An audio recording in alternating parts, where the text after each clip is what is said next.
everyone, welcome to my YouTube channel, Love for Intuitive Astrology. So in this video, I'm going to discuss the upcoming year of 2026 for the sign of Sagittarius. So this is everyone who has their sun, their moon, or their rising sign in Sagittarius. Now, in this video, I will discuss the best months for career, for traveling, for love, for health, and I'm going to point out some key dates that are lucky and maybe some that you need to watch out for a little bit. Okay. Now, before we start, I made an astrology calendar. Now, this camera is a little bit vague, so you can't see it precisely, but the quality is really high. Um, so in this calendar, I pointed out all the key dates per month. So you can check that out in the calendar while also planning your own schedule. Okay. So let's have a look now at your year ahead, Sagittarius. Let's start at the beginning. So on the 26th of January, 2026, Neptune is going into the sign of Aries in your fifth house. Now, if you're an early degree sun, moon, or rising, you're going to feel this aspect, okay? You're going to have this creative urges. You're going to feel creative. Maybe you're going to daydream a little bit more, but this daydreaming will lead you to new ideas, okay? At the same time, the fifth house is all about, and this is for all the degrees, okay? The fifth house is all about romance as well. So you could have a little bit of pink colored glasses when you're meeting someone new, or you just want to have some romantic time with your current partner. Now, on the 13th of February, Saturn is going to back Neptune up. They're going to be in a conjunction up until the end of April. Okay. After that, they're going to lead their own way, but they're going to stay in the sign of Aries.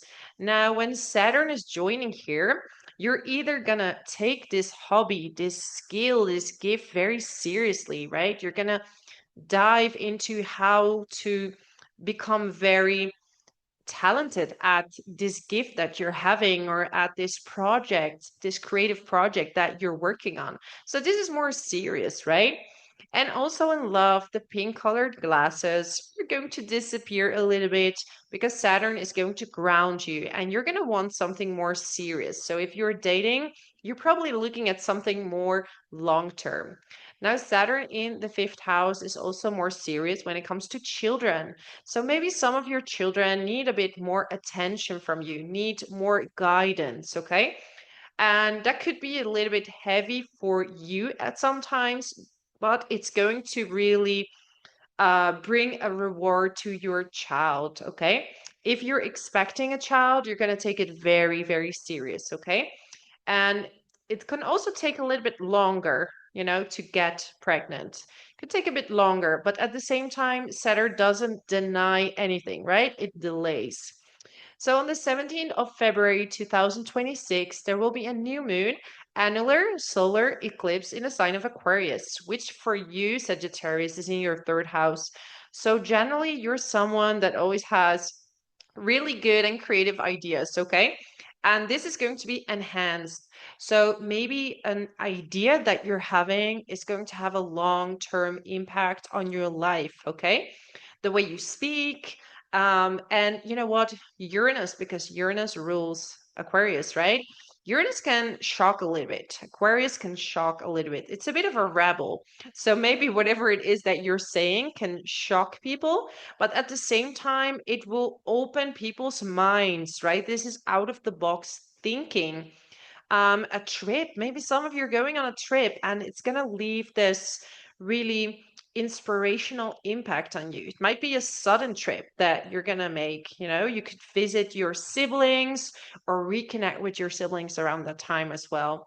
On the 25th of February, Mercury is stationing retrograde in the sign of Pisces.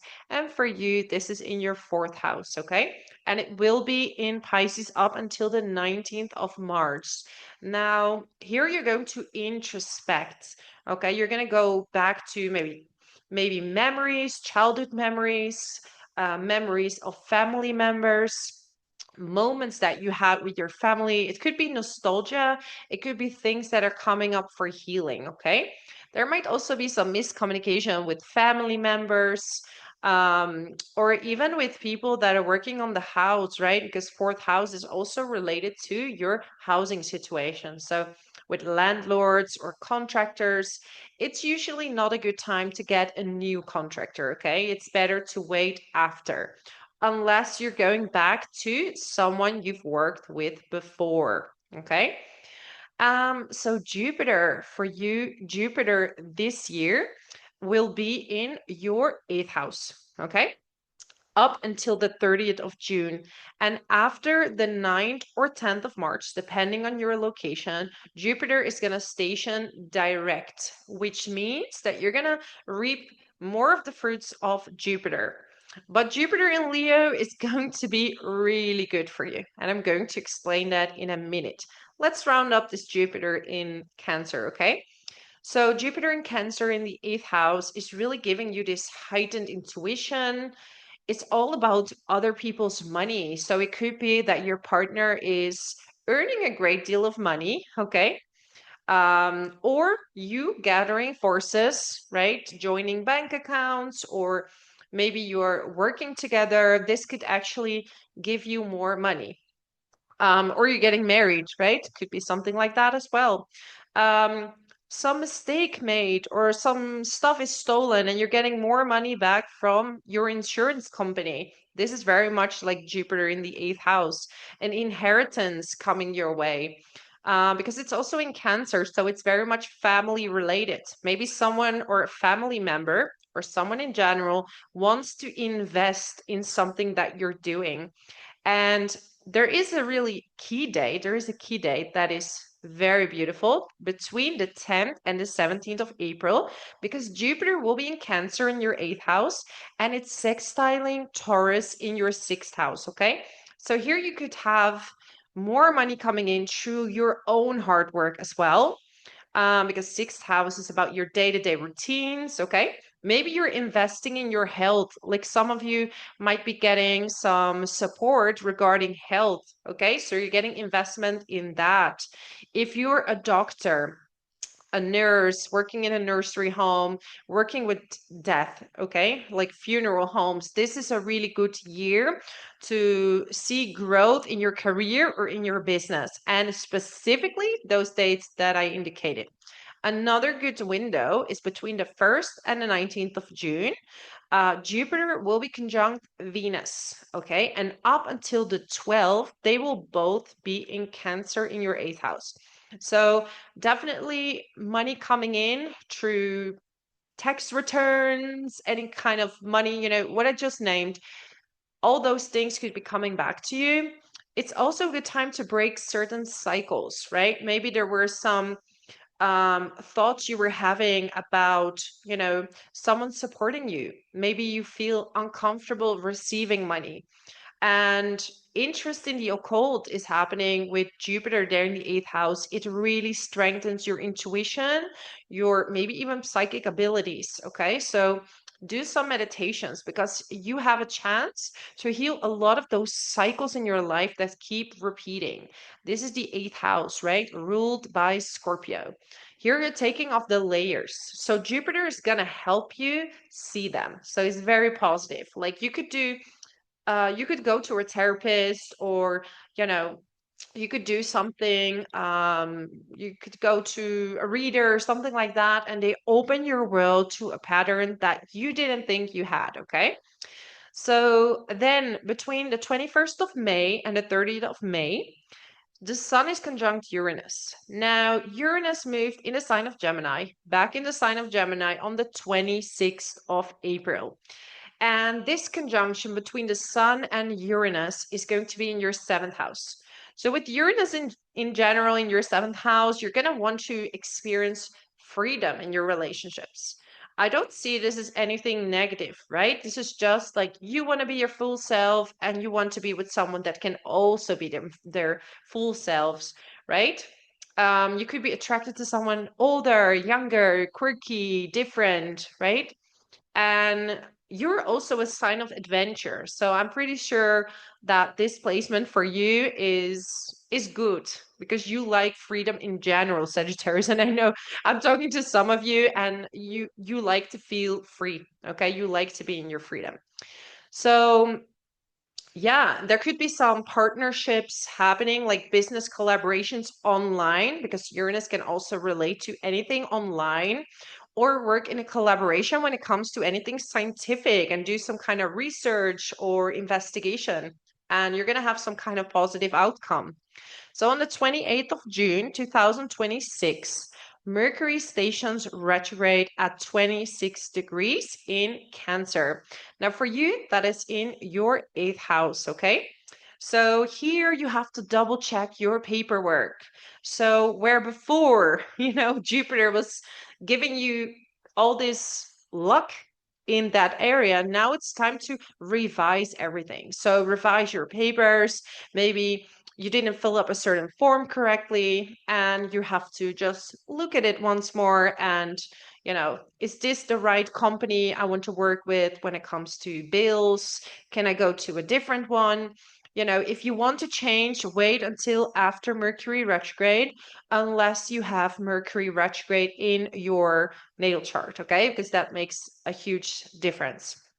Now, here we go to the good part because Jupiter is moving in the sign of Leo. Now, Sagittarius, this is a fantastic, fantastic placement for you because this fire sign of Leo in your ninth house is trining your sun, moon, and rising, okay? Giving you this boost. Ninth house, right, is ruled by Jupiter. So Jupiter is in its own sign here. This is really a time of gaining wisdom, traveling. So if you want to travel, you do want to do some backpacking, you want to make documentaries on the road, because Leo is creative, okay, and wants to show its heart and passion to the public. So now it's time to do that, Sagittarius. There is literally no better time than to travel, in after the 30th of June.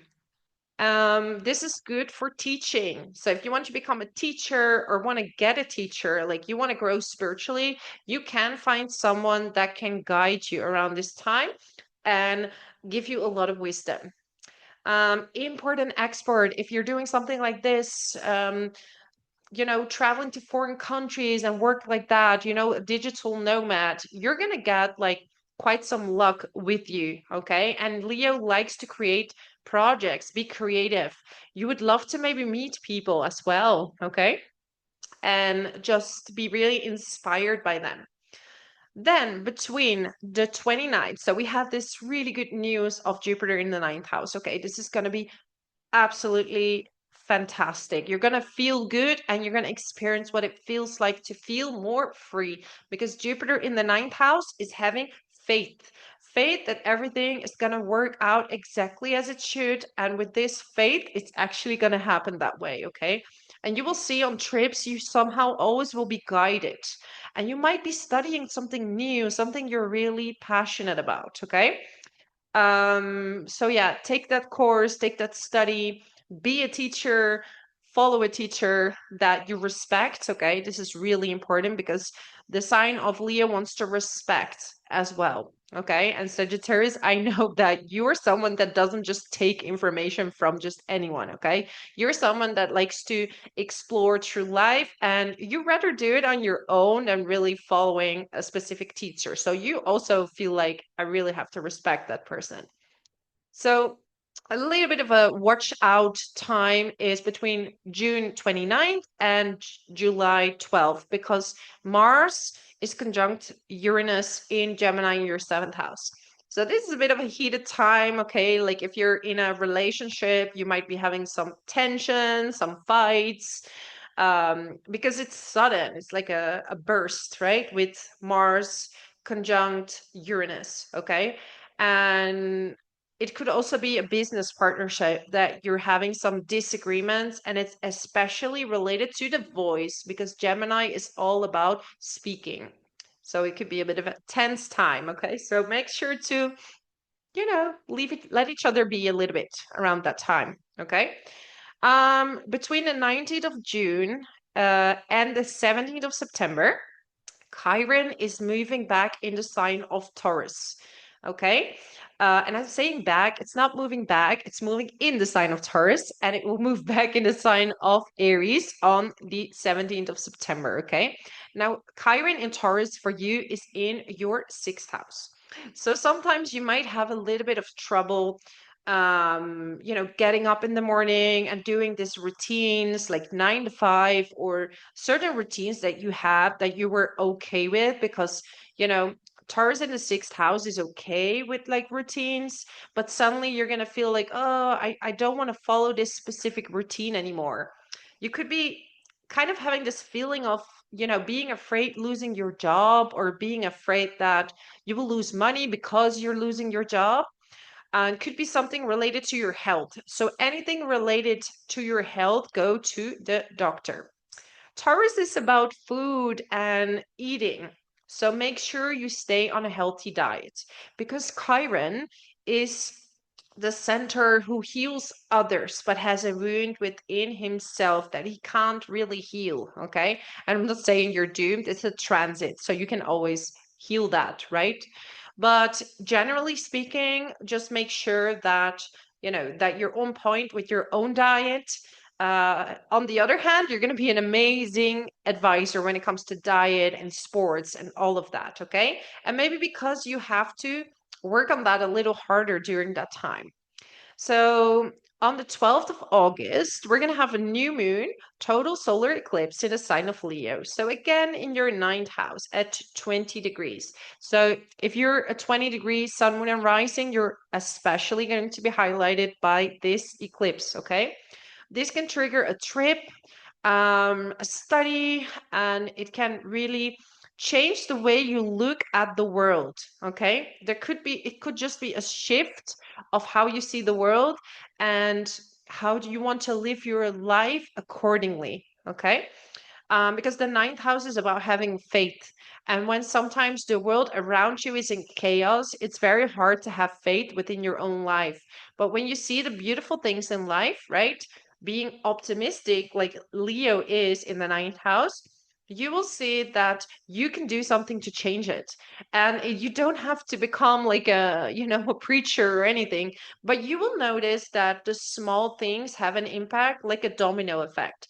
If you're just like a nice person and you say hello to people on the street, or you give them a smile, it's small impact, but it can actually have a big impact, because you can change someone's life that day just by being nice.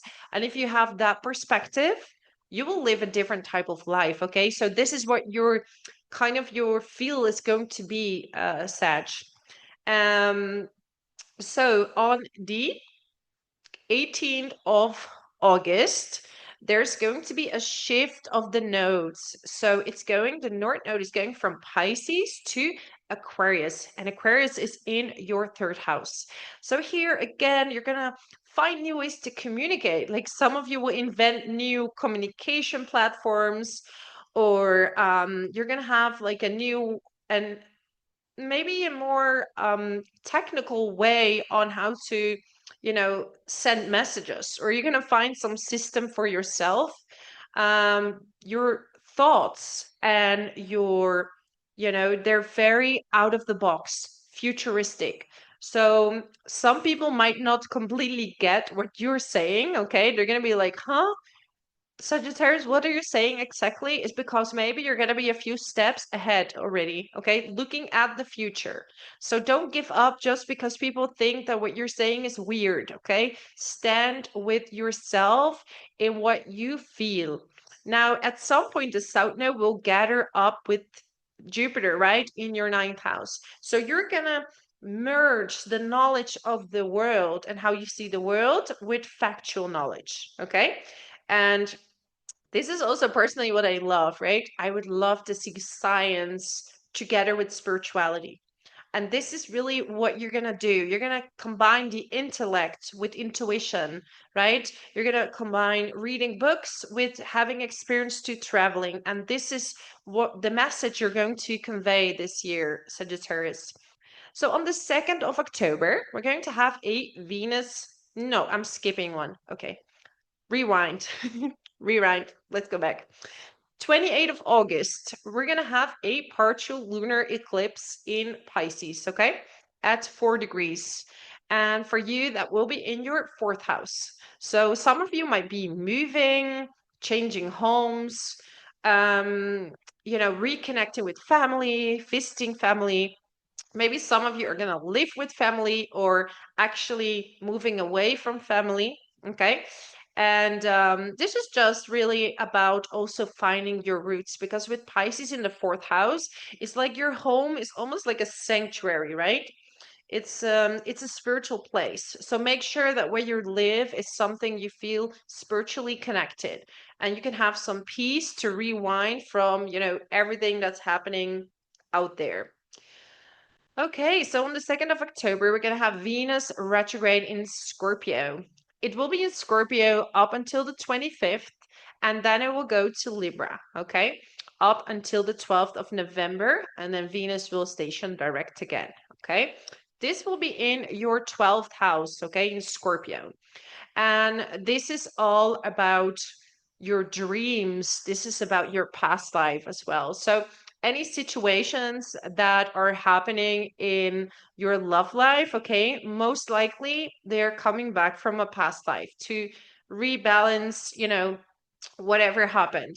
So sometimes it can bring people back that you're going to continue love with, but you will only know after Venus is stationing direct. Otherwise, you're not going to know. If Venus is retrograde, it's going to give like this mm, disconnect from love almost. So you could be having a period where you're disconnected from love as well, that you have to tell your partner, like, you know what, I just need some time for myself. You need to just be on your own, in your own space, and reconnect with you and your spiritual journey. Then, when Venus is retrograde in Libra, that will be your 11th house. So this is more about your friendships. Like friends could be coming back, or anything that feels a bit awkward. Like it could be related to money. Like maybe you feel like you're paying all the time, or they are feeling like they're paying all the time. There could be some difficulty with money as well. And at the same time, make sure that you don't like give money when you don't want to an organization, to friends, it's kind of this awkward um period. So then on the 23rd of October, there's going to be Mercury stationing direct retrograde, sorry, in Scorpio, also in your 12th house. It's going to align at some point also with Venus, okay? Up until the 12th of November. Now here, this time is going to be really an introvert time. This is time where you journal on your own, where you kind of want to be a bit more secluded. So you're probably not feeling too much like going out, talking to many people. And if you're out, you're going to be like, you know what? I'm just going to listen.